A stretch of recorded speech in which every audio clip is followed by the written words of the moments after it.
Thank you very much for the introduction, and thanks for the organizers for inviting me.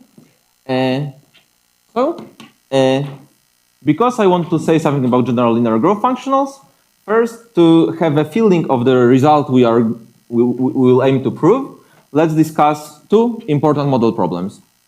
So we consider gradient flows of functionals with linear growth. So our two main examples are the time-dependent minimal surface equation and the total variation flow. So the first one here is the time-dependent minimal surface equation. So this is an equation that we all know if here it's 0 instead of the time derivative, for instance. But here we have that ut is equal to the divergence of du divided by square root of 1 plus modulus of du squared, with your Neumann boundary conditions and an initial condition which will be in L2. So we'll consider gradient flows in L2. Okay, and this corresponds formally to the gradient flow of a functional like this. So f of u is the integral over omega of the square root of 1 plus du squared. But this has linear growth. So our first question is, what even are these objects? Because our functional has linear growth, so the natural energy space for solutions is not W11, but it's the BV space. So the BV space, for a fixed time on a time slice, our solution will be in BV. BV meaning that it's in L1 and its distributional derivative is a Radon measure. So we need to give some meaning to these two expressions, okay? Because, for instance, in the functional, we have here some function of a measure. And here, this is a measure which is divided by, again, a function of a measure. So we need to give a proper meaning to these things. So this is what we'll do first. This construction is essentially due to De Mongel and Temam. If in the case of the time-dependent minimal surface equation, so for u in BV, what we do, we split the distributional gradient into two parts. So this is a measure which we split into an absolutely continuous part and a singular part. And in place of the functional f, we consider its relaxation. So the functional f was well defined on W11. And now what we do is we take the relaxation and we compute it directly in this case and see that f of u, relaxed f, is the same thing, but here we have just the gradient, just absolutely continuous part, plus we have the singular part of u. Okay? So what we will do, we now have how f, we know the right formula for f. This is now our semi-continuous and well-defined. We can work with this. We also need to define the equation properly. Okay, so for the equation, we had that ut is equal to this divergence of this fraction. So now we take the same fraction, and in place of du, we write just the gradient. So the absolutely continuous part of the gradient. So this is now well-defined almost everywhere. And this corresponds to the absolutely continuous part of our potential solution u. And if we define a vector field A like this is bounded by infinity by 1 by definition. Once we do some work, we get the divergence of this is in L2 if this is a candidate for our solution. And so, in other words, if we denote the space x2, which will appear a bit throughout this talk, to be bounded the vector fields with divergence in L2, this A of Tx should be in x2. Okay? So, our objects are now well defined. Let's see how we plug them in the equation. So, to plug them in the equation, what we will do? This is our equation, and we now put A here. So, we say that our equation is satisfied in the weak sense here for this absolutely continuous part. So here we forget about the singular part, put the absolutely continuous part, but we add the cost of putting a second compatibility condition between this vector field and this measure. Okay, so our solution has the meaning that this is the solution in the weak sense. This is defined Lebesgue almost everywhere. This is now defined Lebesgue almost everywhere, and this is a condition for the singular part. And this last equation has to be understood in a suitable sense, which we'll use the definitions used by Ancelotti. And we also add the initial boundary conditions. So we have existence of solutions. So to put the result formally, If we take any U0 in L2, after we apply the classical semigroup theory, we get a unique weak solution U to the time of an minimal surface equation, in the sense that it has the desired regularity in time, so it is continuous from 0 to L2, and locally Sobolev W12 from 0 to L2, satisfies the initial condition in this sense that the norm converges here as we go to 0. And for almost all t, on almost every time slice, our function u is in BV, and there exists vector fields AT in X2, so bounded vector fields with divergence in L2, such that the following conditions hold. So this is the first one. This is that A of t is given by the right formula, Lebesgue almost everywhere, with the absolutely continuous part of the gradient, and it satisfies the equation in the weak sense. Plus we have a condition for the singular part, plus we have the boundary condition. Okay? So this is essentially due to the Mongeau and Temam. And as it turns out, this can be done for more general linear growth functionals, provided that they are C1, plus some additional regularity constraints. But the key condition for us is here in this talk is that it is C1. So here UT, this is a construction due to André, Ballester, Kazay, and Mazon. So UT is equal to the divergence of A of x du, where A is a gradient of a differentiable function in the second coordinate. Plus here we have Neumann boundary condition plus initial condition. And then one can give a similar definition of solutions as previously. Okay. But also the same authors gave a definition of solutions to a different equation, which is a bit more irregular, meaning the total variation flow. So the total variation flow is a problem where the ut is equal to divergence of du divided by the total variation of du. So again, this will be measures. And this corresponds to the gradient flow of the total variation. This functional appears, for instance, as was mentioned in the previous talk, in the context of image processing or of models and so on. Here we have a problem, a different one from which we didn't appear previously. Because if you write it as this total variation as f of x and du, this is just the modulus, which is not differentiable at 0. So we cannot apply the previous reasoning and the previous definition, and we have to do something more elaborate in order to define solutions. What is our main problem here? Our main problem is that here ut is something which should be defined Lebesgue almost everywhere. And on the right-hand side, we have divergence of du divided by the total variation of du, which, if we want to understand it, for instance, as a Radon-Nikodym derivative, is only defined du almost everywhere with respect to the total variation. So these two objects don't match. Okay? They are not defined in the same spaces, so we need to find a replacement for this ratio here, for this fraction here, in order to get something which is defined Lebesgue almost everywhere. Okay? So how is this done? Okay, one final comment that this equation is very much irregular. For instance, in what was said in yesterday's talk in the concept of mu ellipticity, the corresponding operator is not mu elliptic at all for any value of mu. So it allows for much more irregular behavior of solutions than for instance, the minimal surface equation. Okay? So what do we do?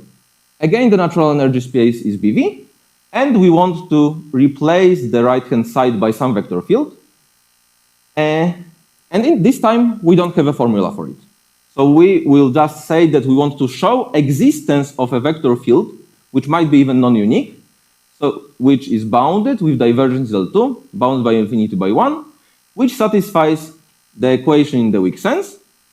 And the second thing is a compatibility condition, again, between this vector field and the du. So that together with the bound that it is bounded by 1, it has the meaning that z is parallel to the gradient of du. So again, this is understood in a suitable weak sense due to Ancelotti, which I will introduce later. And we also add the boundary initial condition and get a very similar existence result for the total variation flow. Okay, so for any initial data in U0, there exists a unique solution with the same time regularity, such that for almost all t, we have that ut is in BV, and there exist vector fields z in X2, so bounded with divergence in L2, with L infinity bound of 1, such that the equation is satisfied in X sense. We have a compatibility condition between z and du, and we have the boundary, the Neumann boundary condition. Okay. So let's put these two things side by side and see what are some similar ideas, which ones are different. And we want to ask if we can put all of this in a joint framework, so we can study both problems and also problems which don't have any specific features, like here. So if we want to write both of these examples as gradient flows of an integral functional, where we integrate f of x du, this is f has linear growth here, then for the time-dependent minimal surface equation, we had an explicit formula for f, which is the square root of 1 plus gradient squared, which is differentiable. About its behavior at infinity, it almost behaves like a linear function, in the sense that we will define later that we actually can compute its intersection function, it's just the modulus. We have this vector field A, which is given by an explicit formula. So this is the gradient in psi of the function f. And we get some set of conditions for this vector field A, which are written separately for the absolutely continuous part of the derivative of u, and separately for the singular part of the derivative of u. And for the total variation flow, our function is just the modulus, which is not differentiable at 0, but so far the theory which was developed before our work was based on the fact that f is one homogeneous. So there was a well-developed theory for one homogeneous functionals in this setting. And here, the vector field z is not explicit, a potential non-unique, and a minor point that here the compatibility condition is written differently as a joint condition, but it's of less importance. What's important for us here? That we have a well-developed theory for differentiable functionals, and we have a well-developed theory for one homogeneous functionals. And what we want to do is we want to allow for both of these phenomena to happen at the same time. Okay, so our functional would be maybe in some part differentiable and in some part one homogeneous, for instance. Okay. So, for simplicity, okay. So what we want to do is we want to consider, for simplicity, the Neumann equation. So we have ut, which is equal to the divergence of the gradient in the second coordinate of f of x du, where with Neumann boundary condition and the initial condition, which will be in L2.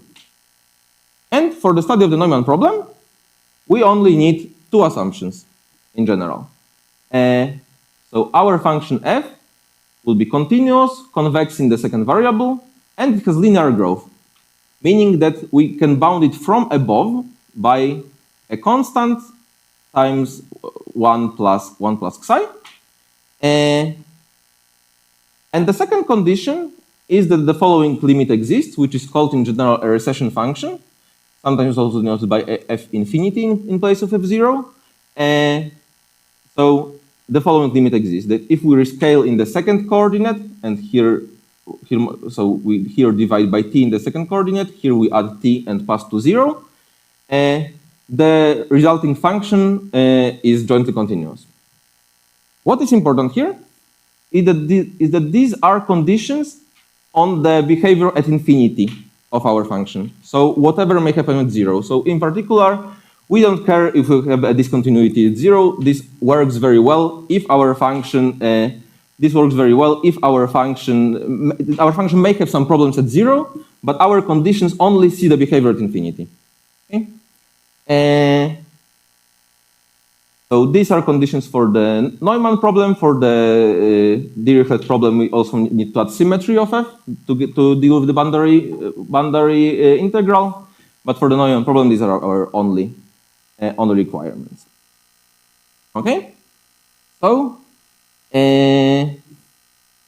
then, in order to properly define all the objects we have, let us recall a few notions. So the first notions will be the definition due to the Mongelet-Temam of a function of a measure, if our function has linear growth. And the second will be the notion of the Ancelotti pairing, which replaces a pointwise product in cases where we cannot define it because our functions don't have enough regularity. So, for the first thing, function of a measure. If we have a function f with linear growth, we can define its action on a radon measure in such a way that it becomes itself a radon measure. We will here only use it in two cases, so I just write it for this case, where the radon measure is the total variation of a BV function, and when it is the singular part of the total variation of a BV function. Okay? So the measure for a Borel set is defined like this. The integral of this new measure on this Borel set is equal to the integral of x, f of x, gradient of u of x, so the absolutely continuous part of u, dx. So here we have an integral with the absolutely continuous part. And here we have an integral concerning the singular part. So this is the recession function applied to the singular part of u. Okay? So, for instance, for one homogeneous functionals, this makes no difference because the recession function agrees with the original functional. And for our second example was with the area functional, then for the area functional, this is just the modulus. Okay, this f0 is just the modulus. To give two simple examples. Okay, and similarly for the singular part, this first term just doesn't appear. Okay, so this is the same formula, but this first term just doesn't appear. Okay, so this is a well-defined measure. And under our assumptions in A1 and A2, this functional, so that when we integrate over omega, over the whole omega, this measure, is Lauer semi-continuous with respect to convergence in L2. In fact, in L1, but our gradient flow is in L2, so let's write L2. And, okay, this was about function of a measure. The second thing that we need are Ancelotti pairings. So Ancelotti pairings are a theory which is over 40 years old at this point. And this is the following problem.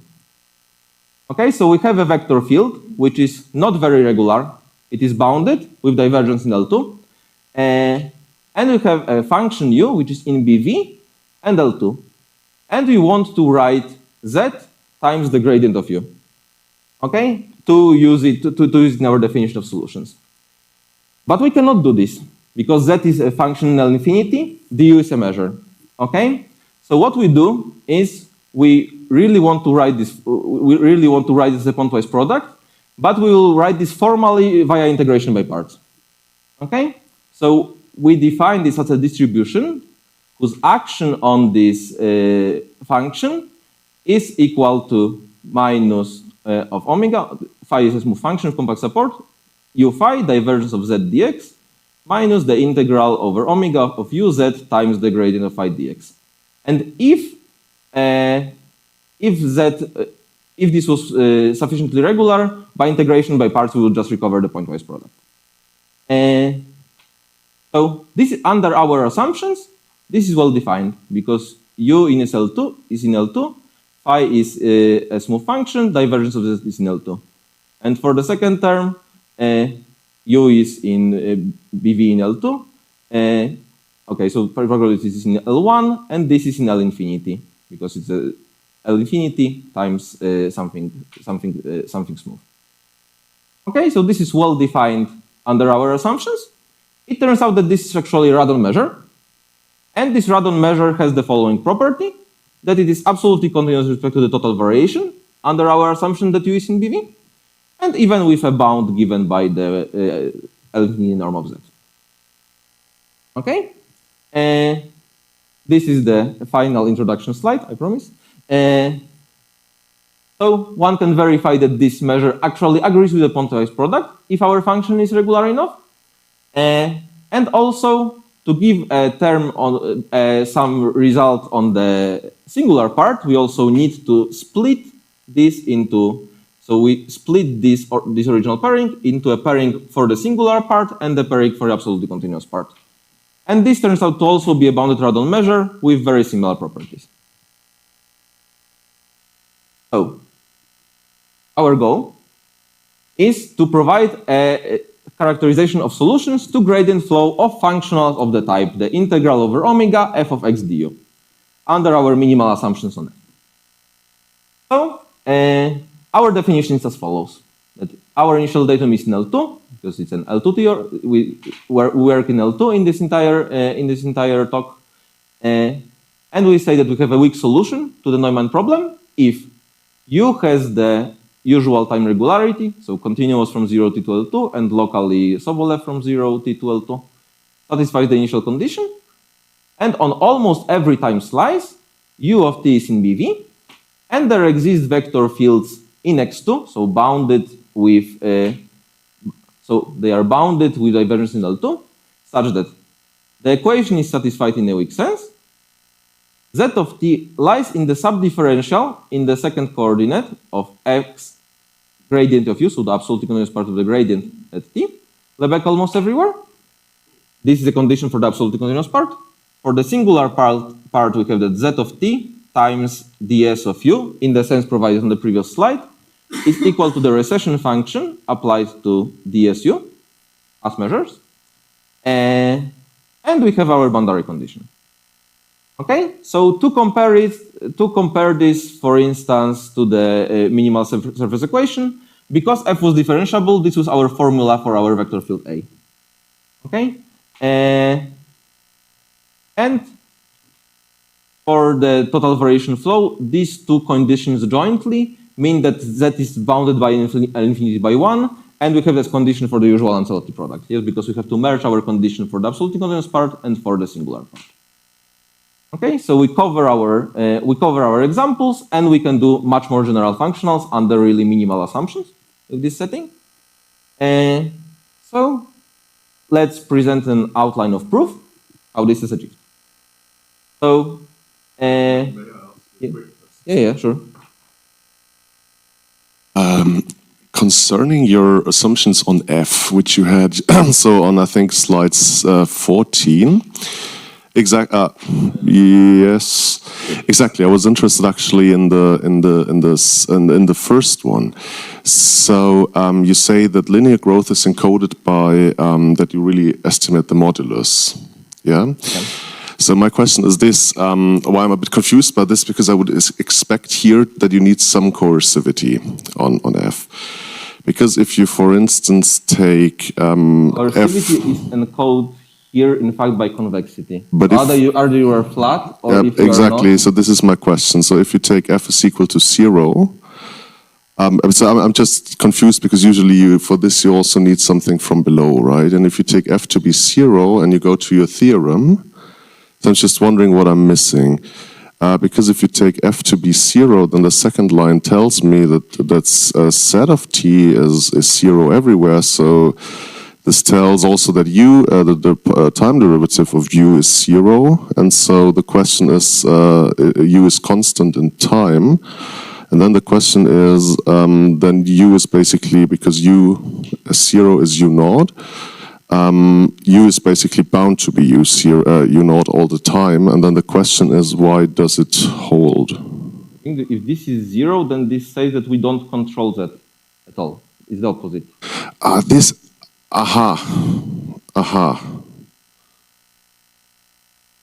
Okay. Okay, yeah. Thank you. Yeah. But yeah. Thanks a lot. I think this is a very natural question. But yeah. Here the thing is that we want to show that there exist these vector fields, and we do not control them. We just have these conditions. They may be non-uniquely defined. Okay? And here, for instance, if this is 0, we don't control what happens with here with Z. Okay, so moving to the outline of proof. If we now introduce what we want to do is we want to characterize the subdifferential of f in order to give to align with the previous definition. Okay, because we have f is convex and lower semi-continuous, so we have an abstract result saying that there is a solution of the gradient flow, which we want to characterize. So what we will do is we will characterize this subdifferential. So what we do is we write a multivalued operator A which will be our candidate for the subdifferential, and we will show how the subdifferential looks like. I will write it more properly in the next slide.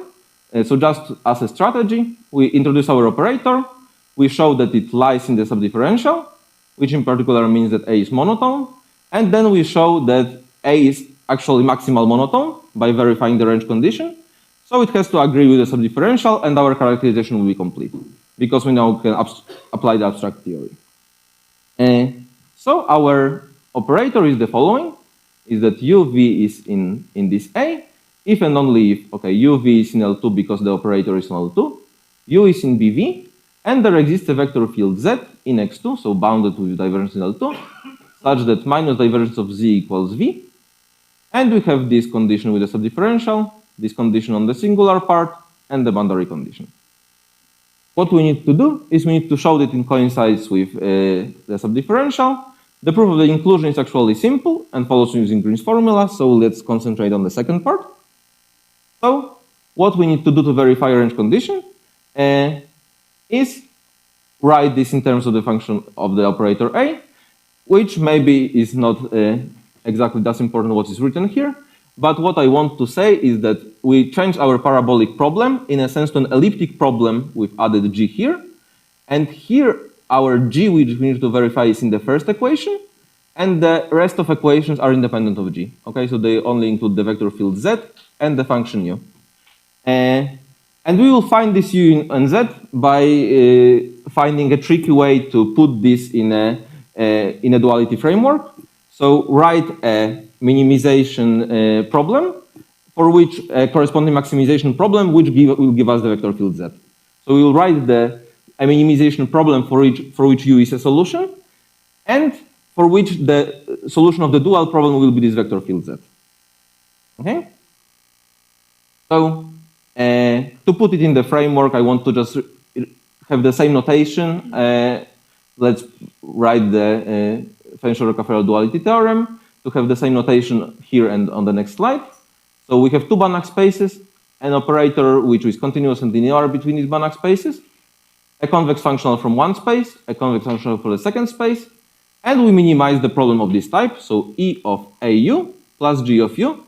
So the dual by the general theory is the following problem. So we maximize minus E star, this is the Fenscher conjugate of minus P star, minus G star of A star P star, this is the dual operator.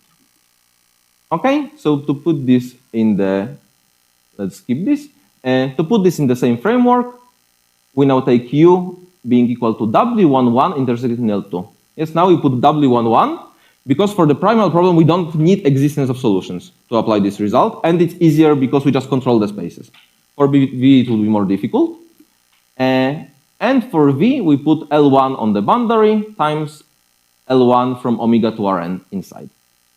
And our operator is the trace and the gradient. So the first coordinate is the trace, the last n coordinate is the gradient. This is linear and continuous.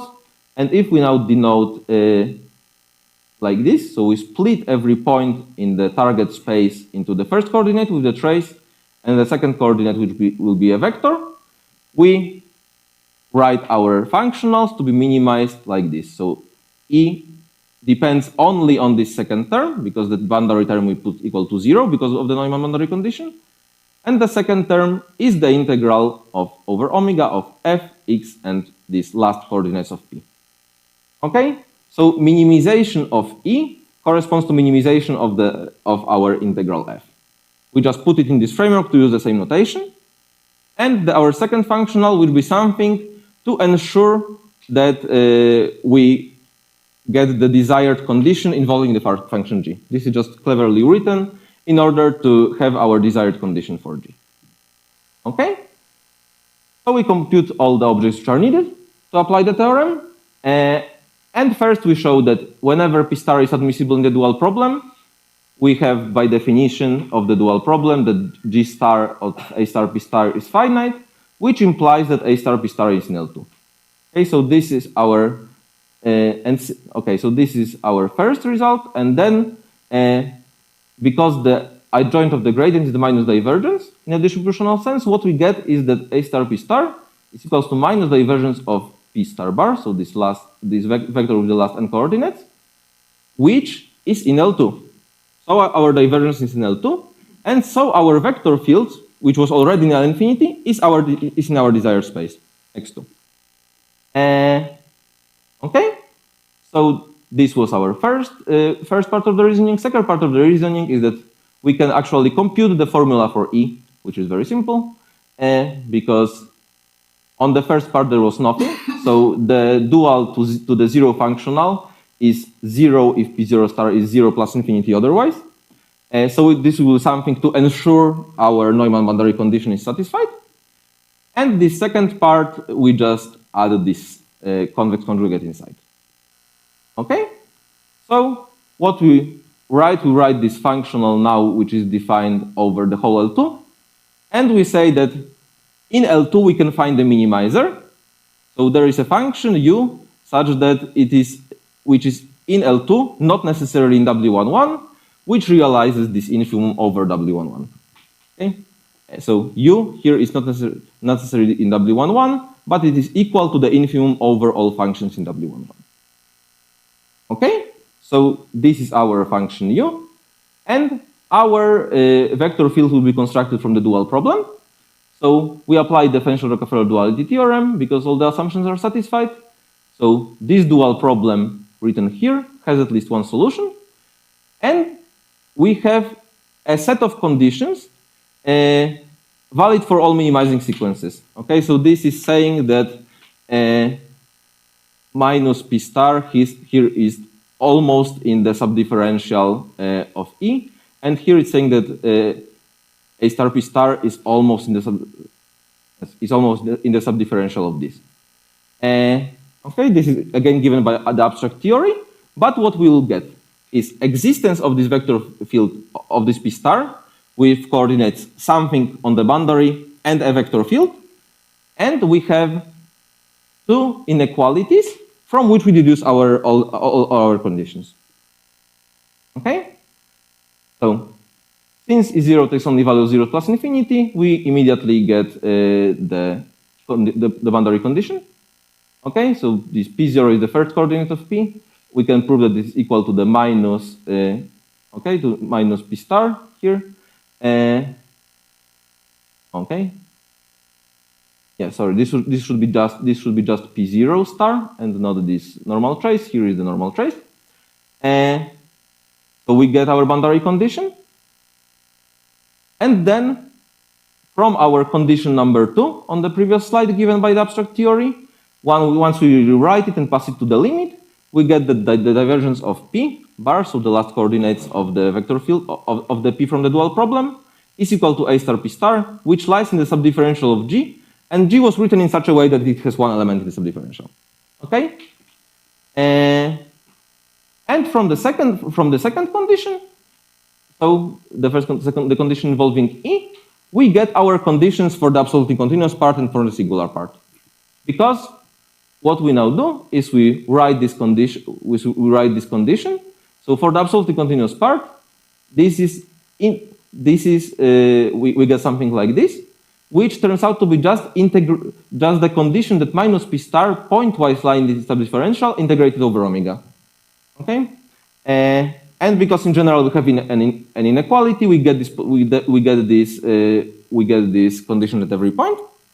And also from application of the Reshetne continuity theorem, we get this part with the recession function, for which we get exactly our condition for the singular part. So the condition is satisfied for the pair U and minus P bar star, where U is a minimizer of G and P star is the solution of the dual problem. Okay, so we found our function, our minimization problem, and our dual problem in such a way that U is given by being a solution to the primal problem, and this is obtained from a solution of the dual problem. Okay, and coming back to this result, we would now write our definition of solution. So this is essentially a recap from the previous slide. So we say that U is a weak solution to the Neumann problem if U has the desired time regularity. We have for almost every t the condition that ut, that 0 lies in ut plus au. Okay, this is just by rewriting that a is the subdifferential of f. So in other words, we get our 4 conditions, meaning that the equation is satisfied in the weak sense.